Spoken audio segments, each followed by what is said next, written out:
కల్వకుంట్ల కవిత గారు చేస్తున్న ఈ బీసీ ఉద్యమం అనేది రాజకీయం అనిపించట్లేదా? బీసీలను మోసం చేయాలని ఒక పెద్ద కుట్ర జరుగుతుంది. ఇక్కడ అంతాను మార్చుకుంటారని చెప్పి ఆమె ఇచ్చారు. మీరు మీ ప్రభుత్వం మీదే కొట్లాడే అవకాశం ఉందా? ఇంటర్నల్గా తప్పనిసరి విజ్ఞప్తి చేస్తాం, మాట్లాడతాం. స్వయాన కిషన్ రెడ్డి గారే టీడీపీ నుంచి సీఎం అభ్యర్థిగా పోటీ చేసిన మీరు వైఎస్ఆర్సీపీ నుంచి రాజ్యసభ పదవిని ఎలా అంగీకరించగలిగారు? చంద్రబాబు గారు కృష్ణాయన సీఎం అన్నారు. అప్పుడు తెలంగాణ మూమెంట్ బలంగా ఉన్నది, అందుకే సీఎం ఛాన్స్ రాలేకపోయింది. జగన్మోహన్ రెడ్డిని నా యొక్క సర్వీసును పేద కులాలకు సేవ చేస్తుందని పిలిచి నీకు రాజ్యసభ ఇస్తున్నా, పోయి పార్లమెంట్లో కొట్లాడుతున్నారు.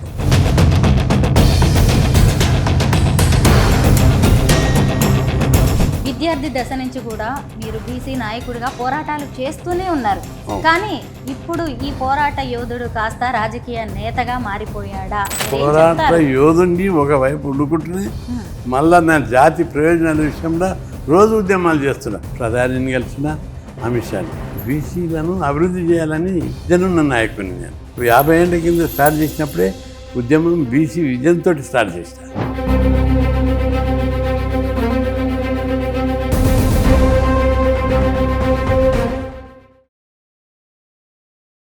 మీ మోకాల నొప్పులకు ఎటువంటి సర్జరీ లేకుండా ఎపియాన్ పెయిన్ క్లినిక్ అందిస్తున్న అత్యాధునిక చికిత్స. అందరికీ నమస్కారం, నేను Swarupa Potlapalli. Welcome to Suman TV. ప్రస్తుతం నాతో పాటు ఉన్నారు బీజేపీ రాజ్యసభ సభ్యులు, జాతీయ బీసీ సంక్షేమ సంఘం అధ్యక్షులు అయిన ఆర్ కృష్ణయ్య గారు. బీఆర్ఎస్ ఎమ్మెల్సీ కల్వకుంట్ల కవిత ఆయనను కలిసి బీసీ రిజర్వేషన్ల ఉద్యమానికి సపోర్ట్ చేయవలసిందిగా కోరారు. ఇంతకీ వీరిద్దరూ భవిష్యత్తులో కలిసి నడవబోతున్నారా? ఆర్ కృష్ణయ్య గారి కార్యాచరణ ఏంటి?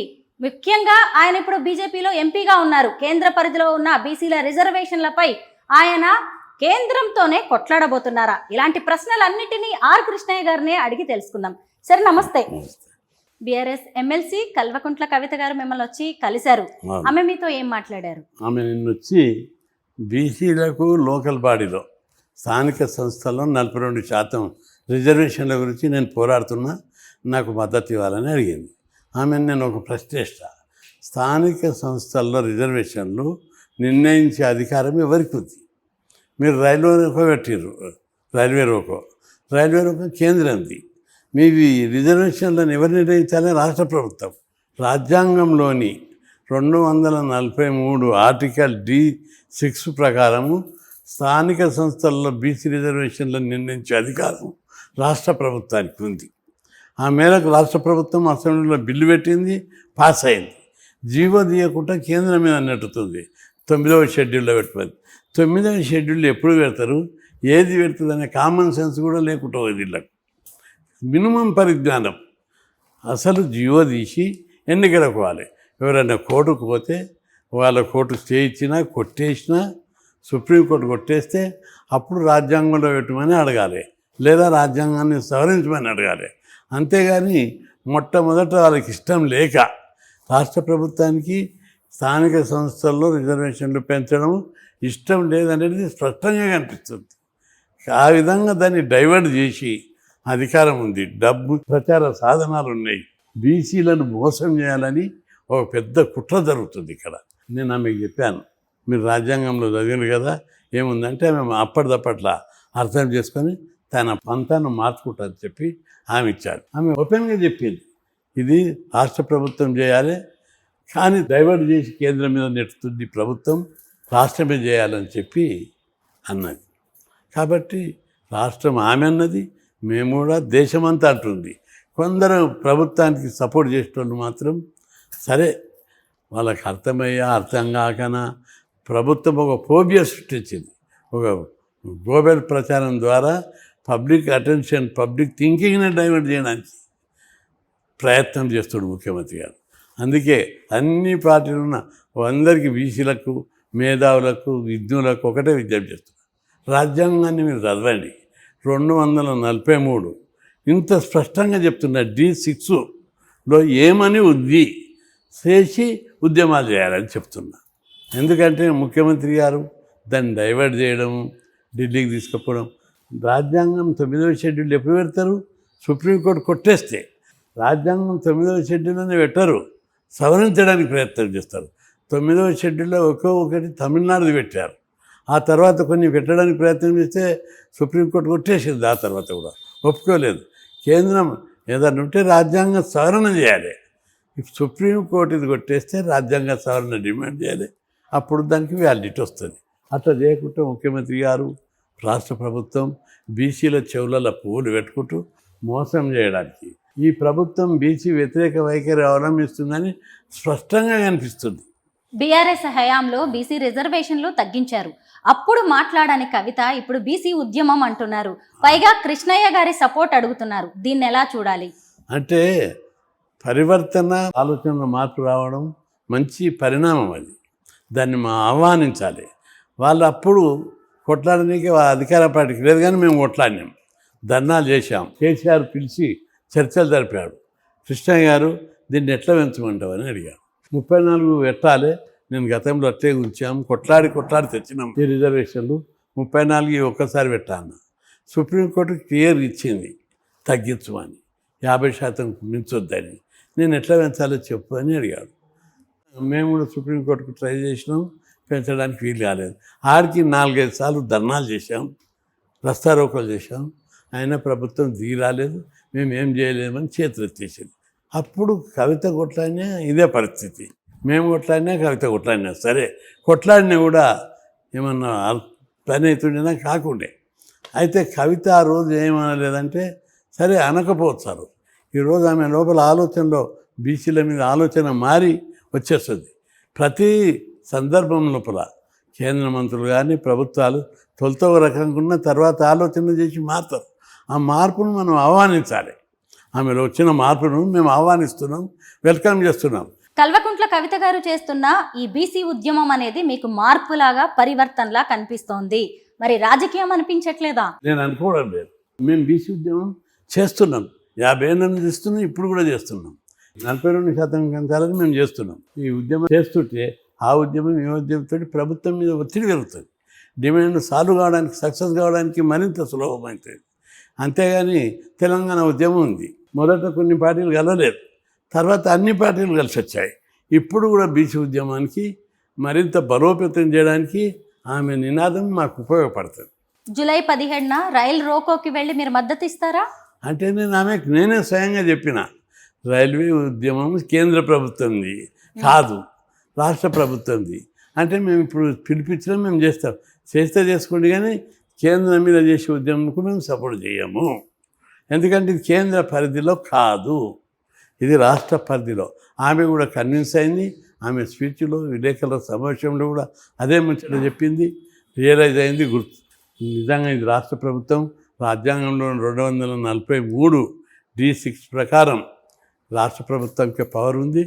ముఖ్యమంత్రి రేవంత్ రెడ్డి గారు డెలిబరేట్గా దీన్ని కేంద్రం మీద నెట్టుతున్నాడు, తప్పించుకుని ఇక చూస్తుడు, పెంచాలనే ఉద్దేశం లేనట్టుందని ఆమె ఓపెన్గా చెప్పింది.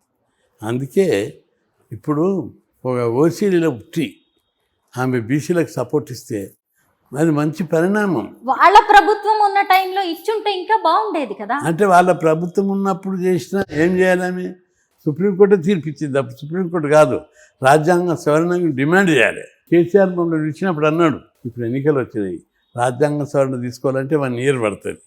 కాబట్టి కృష్ణయ్య గారు ఏం చేద్దామని డిస్కస్ చేశారు. అప్పుడు కవితకు ఛాన్స్ లేదు. ఇప్పుడు మేము చేస్తామని కాంగ్రెస్ పార్టీ అన్నది, డిక్లేర్ చేసింది, ఎన్నికల మేనిఫెస్టో పెట్టింది, మేము ఉద్యమం చేస్తున్నాము.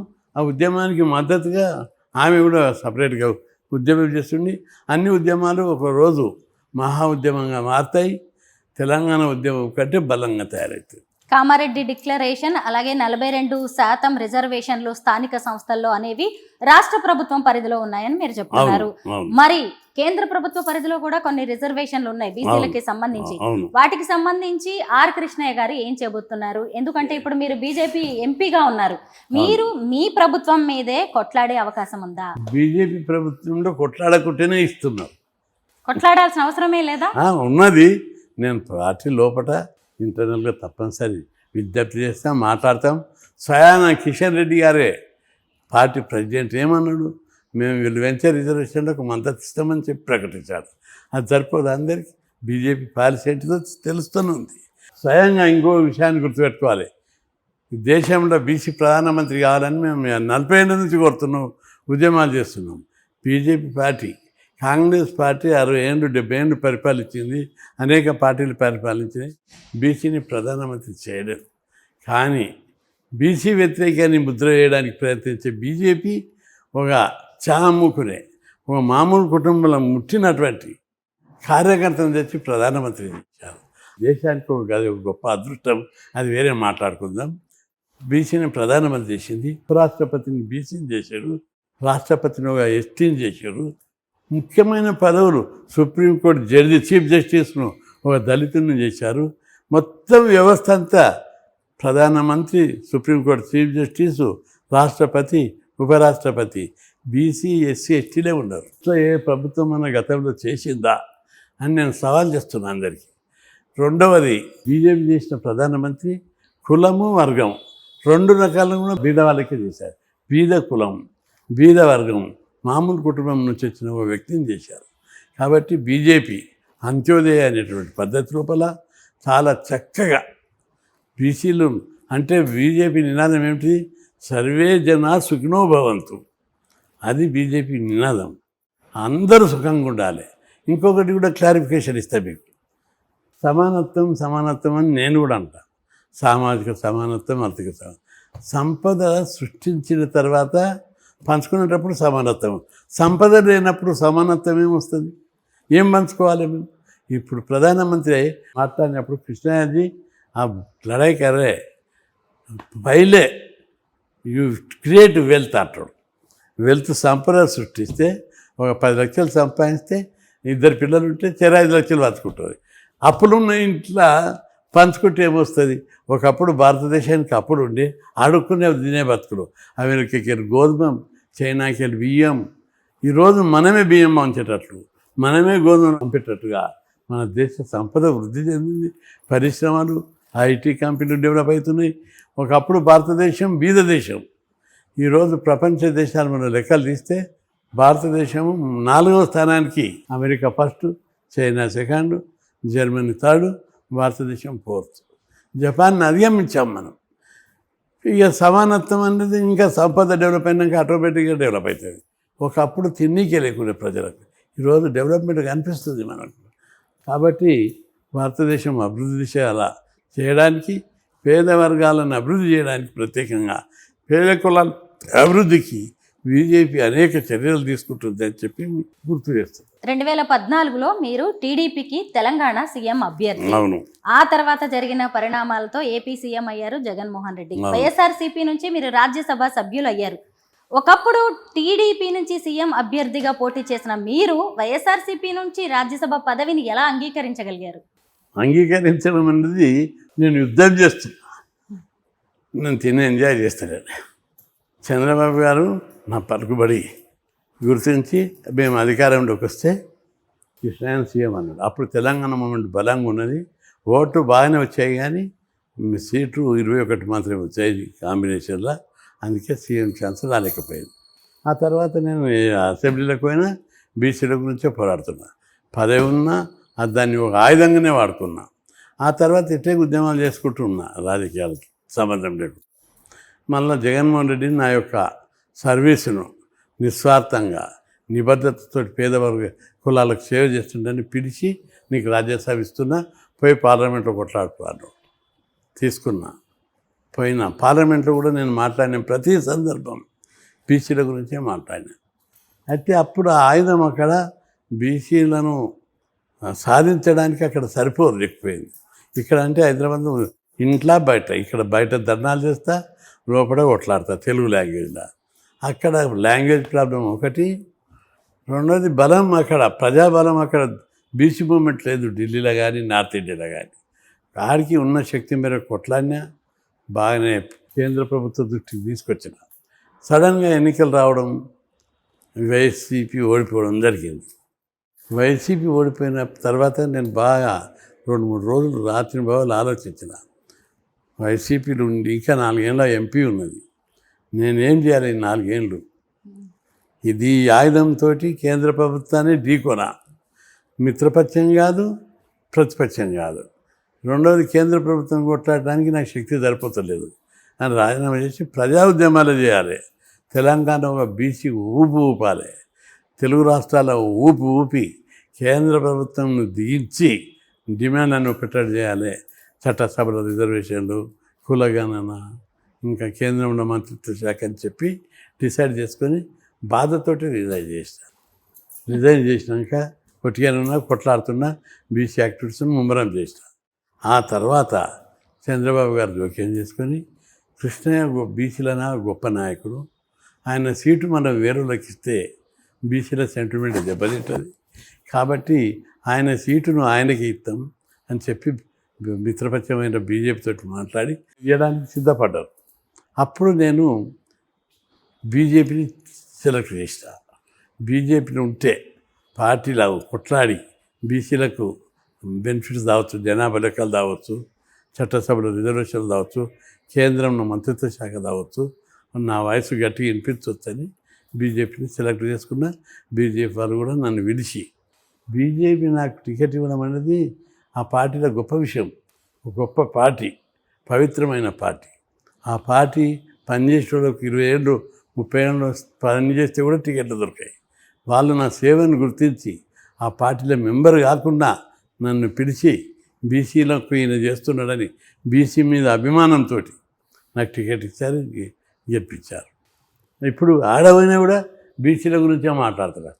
ప్రధానిని కలిసిన అమిత్ షాని, నేను అమిత్ షా మీద 2-3 సార్లు కలిశాను. జనాభా లెక్కలు తీయాలని చెప్పాను అని చెప్పాడు. నేను చెప్పాను దీనివల్ల మనకు లాభమే తప్ప ఏం నష్టం జరగదు అంటే, సుప్రీంకోర్టులో నువ్వు కేసు వేసినావు అన్నాడు. అవును వేసిన. అది ఎప్పుడు విడ్డ్రా చేసుకుంటా అన్నారు. నేను నవ్వాను. సరే మీరు ఇస్తేనే విడ్డ్రా చేసుకుంటా అన్న 15 రోజులకే ఆయన అనౌన్స్ చేశారు. చంద్రబాబు గారు జోక్యం చేసుకొని మరి బీజేపీ వాళ్ళతో మాట్లాడి మీకు రాజ్యసభ సీట్ ఇప్పించారని మీరే చెప్పారు. అంటే ఇన్నాళ్ళు మీరేమో వైఎస్ఆర్సీపీ ఎంపీగా ఉన్నారు. అవును. ఇన్ని రోజులు మీరు చంద్రబాబుతో టచ్లో ఉన్నారా? లేదు. అంటే ఏ పార్టీ అయినా ప్రతి పార్టీ కూడా ఇక్కడ నేను బీసీలకు చేసే సేవను, అంకిత భావాన్ని, నిజాయితీని గుర్తించి పిలిచి టికెట్లు ఇస్తున్నారు. విద్యార్థి దశ నుంచి కూడా మీరు బీసీ నాయకుడిగా పోరాటాలు చేస్తూనే ఉన్నారు. కానీ ఇప్పుడు ఈ పోరాట యోధుడు కాస్త రాజకీయ నేతగా మారిపోయాడా అనే అనుమానాలు తలెత్తుతున్నాయి. పోరాట యోధుడిని ఒకవైపు వండుకుంటూనే మళ్ళా నా జాతి ప్రయోజనాల విషయంలో రోజు ఉద్యమాలు చేస్తున్నా. మీరు చూస్తున్నారు, పొద్దున్న నుంచి వచ్చారు చాలాసేపు.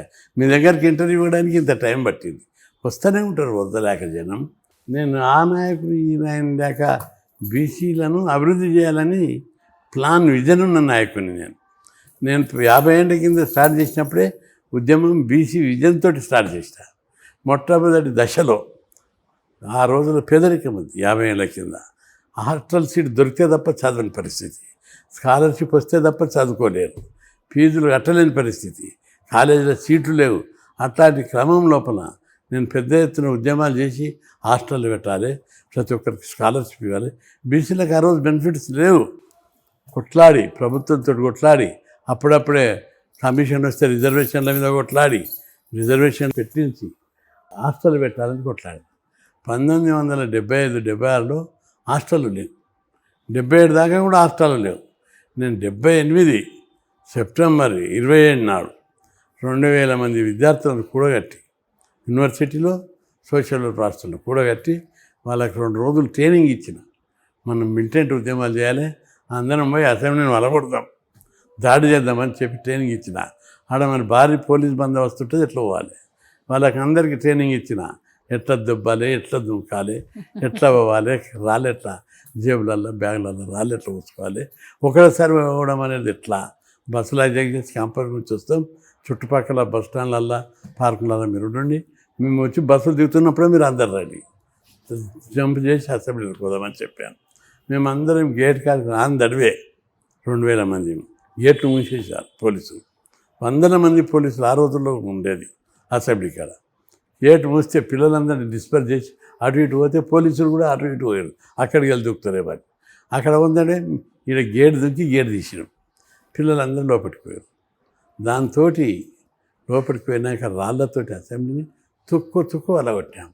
అటువంటి ఉద్యమాన్ని ప్రపంచంలో దేశంలో ఎక్కడ చేయలేదు ఇంతవరకు. ఆ ఉద్యమంతో అన్ని పార్టీలు, అన్ని విద్యార్థి సంస్థలు, రాజకీయ పార్టీలు నివెరవయ్యాయి. చెన్నారెడ్డి కూడా భయపడ్డాడు.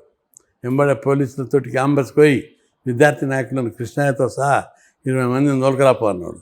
వచ్చారు క్యాంపస్కు. ఆనాడు ప్రముఖంగా ఉన్నటువంటి మేము విద్యార్థి నాయకులం అందరం పంపిన వ్యాన్లలో ఎక్కి సెక్రటరీకి పోయినాం. చెన్నారెడ్డితో చర్చలు జరిపినాం. అది ఒక్కరోజే ఆయన 500 హాస్టళ్లకు అంగీకారం తెలిపారు. దశాబ్దాలుగా మీ వెంట నడుస్తున్న బీసీ నాయకులు ఇప్పుడు కూడా మీతో ఉన్నారా? మీరు పార్టీలు మారడంతో పదవులు అందుకే పదవులు చేపట్టారు అనే బాధతో ఎవరైనా దూరం పార్టీలు మారింది అని అనడం తప్పుడు. అది వ్యతిరేక భావన ముచ్చటది. వ్యతిరేకులు అంటారు. నేనంటే గిట్టని వాళ్ళు, బీసీలు అంటే గిట్టని వాళ్ళు అనే ముచ్చటది. నేను ఏ పార్టీ మారినా ఏ పార్టీ జెండా పెట్టి చెప్పండి. మీరు బుర్ర పెట్టి ఆలోచించటోడు ఈ భూమి మీద. వ్యతిరేకులు అంటారు. వ్యతిరేకులకు ఒకటే చెప్తున్నా. నేను టీడీపీలో మెంబర్ అయితే సీఎం క్యాండిడేట్గా నన్ను పిలిచాడు. పిలిచి ఎమ్మెల్యే టికెట్ ఇచ్చినాకనే మెంబర్షిప్ ఇచ్చాడు. ఇచ్చి పోటీ చేయించాడు సీఎం క్యాండిడేట్. సీఎం క్యాండిడేట్ అంటే ఎవరైనా ఎమ్మెల్యే సీట్ ఇస్తే, కార్పొరేటర్ ఇస్తే అంటేనే ఓ పార్టీ లెక్కలో చెబుతుంది. అప్పటి వరకు నేను ఏదన్నా పార్టీ కాదు, ఎట్లా మారలేదు. ఎమ్మెల్యే గెలిచాను, మెజార్టీ రాలేదు, పెద్ద ఎత్తున పోరాటం చేసిన. గెలిచినాక కూడా తెలుగుదేశాన్ని ఆయుధంగానే మార్చుకున్నది తప్ప బీసీల గురించి కొట్లాడిన అసెంబ్లీలో. బీసీ ఏది చేసినా బీసీల కోసమే. ఎవరైనా ఆయుధం ఇస్తే దాన్ని బీసీల కోసమే వాడుకున్నా. రెండవది, అందులో అయిపోయినాక నేను ఒట్టిగానే ఉన్నా, ఉద్యమాలు చేసుకుంటా. జగన్మోహన్ రెడ్డి గారు పిలిచి, నేను ఆ పార్టీలో మెంబర్ కాకున్నా, ఆ పార్టీ జెండా మోయకున్నా, ఈయన బీసీల కోసం నిజాయితీగా పోరాడుతుండని పిలిచి ఎంపించాడు. 200 కోట్లు ఇస్తే కూడా ఇవ్వండి టికెట్. అది పార్టీ ఫండ్ ఎవరన్నా ఇస్తే, రాజ్యసభ ఇస్తే 200 కోట్లు ఇస్తారు. నా దగ్గర పైసా కూడా తీసుకోకుండా ఆయన దగ్గరది రోజు ఉద్యమాలు చేస్తాడు. ఆయన అప్పులాలు ఉన్నాడని తెలుసుకొని ఉల్టా మంచిగా పిలిచి టికెట్ ఇచ్చి కారు ఇచ్చి పంపించాడు. ఆయన కారు కూడా లేకపోతే కాలరాలనే పంపించాడు. ఆయన కాలరాలు తిప్పాడు. అంత గౌరవంగా నాకు టికెట్ ఇచ్చి చేశాడు. నేను దాని ప్రకారం పార్లమెంట్కి పోయినా బీచ్ల గురించి కొట్లాడినా. ఒకప్పుడు సామాన్యుల్లా ఉన్న కృష్ణన్న ఇప్పుడు కోట్లాది రూపాయల ఆస్తులు కూడబెట్టారు అనే విమర్శకులకి, అలాగే ఆరోపణలు చేసేవారికి మీరిచ్చే సమాధానం ఏంటి? అట్లా అనేటోళ్ళందరూ ఏమన్నా బుర్ర పెట్టి ఆలోచించాలి. నేనేం చేస్తున్నా? ఉద్యమాలు చేస్తున్నా. నాకు వ్యాపారం చేసే శక్తి ఉంది, నాకు బిజినెస్లు చేసే శక్తి ఉంది. నా అంచనా 100 కోట్లు 1000 కోట్ల పేరు. నేను 24 గంటలు ఉద్యమాలు ఎందుకు చేస్తున్నా? నాకు వ్యాపారం ఏమి లేదు. రెండవది, బీసీ ఉద్యమాలకు 10 పైసలు ఇచ్చేటోళ్ళు లేరు. బీసీలు పొదుపు చేసేటోళ్ళు ఇవ్వరు. ఓసీలు మాకు వ్యతిరేకమైన ఉద్యమం, ఇవి ఎత్తి వాళ్ళని ఇవ్వరు. అన్నిటి మధ్య నలిగిపోతున్నాం. ఇప్పుడు నేను పంజాబ్ నేషనల్ బ్యాంక్లో 1,20,00,000 అప్పు ఉంది. అక్కడ ఇక్కడ 10 లక్షలు 20 లక్షలు తెచ్చి అప్పులు చేస్తే వడ్డీలు పెరుగుతాయి. నాకు అప్పిచ్చేటోడు కూడా ఉండడు. మంది పేరు మీద అప్పులు చేయాలి. చేసి పంజాబ్ బ్యాంక్ విద్యానగర్ బ్రాంచ్లో 1,20,00,000 అప్పు తెచ్చి అన్ని అప్పులు, చిల్లర అప్పులు తీర్చేస్తాం. ఇంకా మా భార్య పేరు మీద కూడా అప్పులు తీస్తాం. ఉద్యమాలు అయినప్పుడు ఆమె గోల్డ్ పెట్టి కూడా అప్పులు తెస్తాం. ఎవరన్నా మాకు చెంది ఇచ్చినామో అనేటోళ్ళు ఒక్కరిని నిర్వహించు. ఒక్కరిని నేను పోట్లాడే ఎవరి మీద హాస్టల్ పెట్టాలి, గురుకులాలు పెట్టాలి, ఉద్యోగాలు భర్తీ చేయాలి, ఫీజు రియంబర్స్మెంట్ పెట్టాలి. ఎవరి ప్రయోజనాల కోసం పోట్లాడుతున్నానో వాళ్ళు ఇచ్చేటోళ్ళైనా ధనవంతులు గారు. వాళ్ళు నోరు లేనటువంటి వాళ్ళ కోసం ఏదో భూముల దందాల మీద బ్లాక్మెయిల్ చేయడం, లేకపోతే రియల్ ఎస్టేట్ మీద బ్లాక్మెయిల్ చేసేటోళ్ళకు పైసలు ఇస్తారు. రెండవది, నేను ఎమ్మెల్యే ఉన్న ఎల్బీ నగర్, అక్కడ పోయి అడగాలి నా రికార్డు. ఒక్క పైసా ఎమ్మెల్యేగా ఒక్క దందా చేయని లేదు. ఓపెన్గా no commission, no corruption, no collection అని స్టేట్మెంట్ ఇచ్చిన ఎల్బీ నగర్ నియోజకవర్గంలో పసిపిల్లల నుంచి ఎవరిని అడిగినా చెప్తారు నా నిబద్ధత, నిజాయితీ. అంటే నిజాయితీగా ఎవరికో ప్రచారం కోసం కాదు ఇది. నాకు కొన్ని విలువలు ఉన్నాయి. ఇప్పటి నుంచే కాదు, చిన్నప్పటి నుంచి నేను ఆర్ఎస్ఎస్లో ట్రైన్ అయిన లీడర్షిప్, ఆ సిద్ధాంతాల మీద వెరిగి వచ్చిన లీడర్షిప్ మీద ఆ విలువలే నేను ఇప్పటికీ పాటిస్తున్నాను. ఇప్పటికీ నేను నా బట్టలు, నా బనించడి నేను ఉతుకుంటా, నా గిన్నె నేను కడుకుంటా. మౌలికమైన సిద్ధాంతాల మీద నిలబడి సాధారణ జీవితం. నాతో పైసలు ఉంటే బంజారా హిల్స్ ఉంటా, జూబ్లీ హిల్స్ ఉంటా. నా పిల్లలు ఇంట్లోనే ఉండకుంటే వెళ్ళిపోయారు, వెళ్ళిపోయారు కొడుకులు, బిడ్డలు. మాకేం సంపాదించలేదు, మా నాయనకి ఇంత పేరుంది, అందరు ఈయన దగ్గర పనిచేసేటోళ్ళు 100 కోట్లకు ఉన్నారని. లోకులు కాకులు, వాళ్ళకేం తెలుస్తుంది? నా పలుకుబడి మీదకి వెళ్ళి ఉన్నతమైన స్థితి ఉన్నాడని చెప్పి ఎవరైనా ఊహిస్తారు. కానీ అప్పులు ఉన్నాడు, ఖర్చులు ఉన్నాడని మాత్రం ఎవరు అనుకుంటారు? నిజంగా ఈ రోజు కూడా మీ దగ్గరికి సమస్యల పరిష్కారానికని ఎంతమంది వస్తున్నారో నేను చూస్తూనే ఉన్నాను. మీరు చాలా బిజీగా ఉన్నారు, అయినా సరే మాకు టైం ఇచ్చారు. Thank you so much Krishna గారు.